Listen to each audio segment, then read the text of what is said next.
માથે જળુમતું મોત. બાઈવાડા સબસ્ટેશનની વીજ લાઈનો અતિ જોખમી.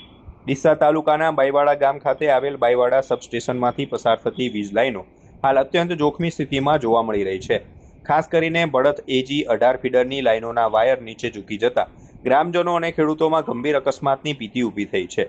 સ્થળ પર જોવા મળેલી પરિસ્થિતિ મુજબ ઘણા વિસ્તારોમાં વીજ વાયરો જમીન તરફ ઝૂલતા નજરે પડે છે, જ્યારે અનેક વીજ થાંભલા ઝાડ ઝાંખરામાં ઢંકાઈ ગયા છે. બાઈવાડા સબસ્ટેશનમાંથી બળદ, પાદરિયા, ધાડા અને ગેનાજી તરફ જતી લાઈનોમાં આવી બેદરકારી સ્પષ્ટ દેખાઈ રહી છે.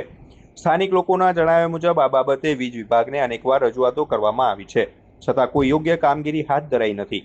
તંત્ર માત્ર કાગળ પર જ મેન્ટેનન્સ બતાવે છે, જમીન પર કોઈ કામ થતું નથી, એવો આક્ષેપ ગ્રામજનોએ કર્યો હતો.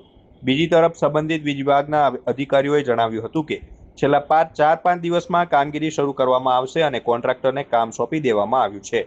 ગ્રામજનોનો આક્ષેપ છે કે લાંબા સમયથી આ સમસ્યા યથાવત છે, છતાં નિયમિત મેન્ટેનન્સ કરવામાં આવતું નથી. ચોમાસા પૂર્વે થતી કામગીરી પણ કાગળ પર જ સીમિત રહેતી હોવાનો રોષ જોવા મળે છે. વીજ લાઈનો નીચે ઝૂલતી હોવા અને થાંભલાઓ ઝાડમાં ગરકાવ થતાં કોઈ મોટી દુર્ઘટના સર્જાય તો જવાબદાર કોણ, તેવો સવાલ ઉઠી રહ્યો છે. હવે જોવાનું રહ્યું કે તંત્ર સમયસર પગલાં ભરે છે કે નહીં.